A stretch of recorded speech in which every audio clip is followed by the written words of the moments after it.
नमस्कार सर्वांना. एक छोटीशी सुरुवात या यूट्यूब चॅनलवर सर्वांचं स्वागत आहे.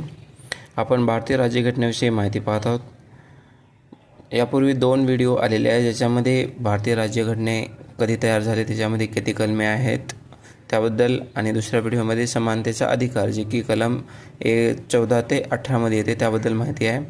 तर आज आपण पुढचा स्वातंत्र्याचा अधिकार जे कलम 19 आणि 22 मध्ये पाहणार आहोत. तर ज्यांनी कोणी व्हिडिओ पाहिले नसतील ते अवश्य पाहून घ्या. तर स्वातंत्र्याचा अधिकार ह्यामध्ये कलम 19 ते 22 ह्यामध्ये संक्षिप्त स्वरूपात दिलेला आहे.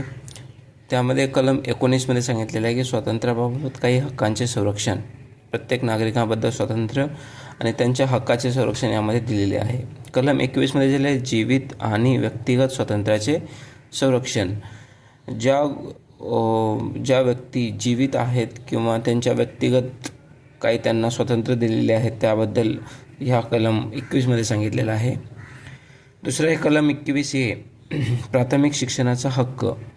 जसं की सर्वांना माहिती आहे की भारतामध्ये 6 ते 14 वयोगटातील मुलांना मोफत व सक्तीचं प्राथमिक शिक्षण याबद्दल माहिती ही कलम 21A मध्ये दिलेली आहे. तर हा प्रश्न हमखास आपल्याला ग्रुप सी किंवा ग्रुप डी ह्यामध्ये पाहायला मिळतो की 6 ते 14 वयोगटातील मुलांना मोफत व सक्तीचे शिक्षण हे कोणत्या कलमाद्वारे प्रदान केलेलं आहे, तर ते आहे कलम 21A.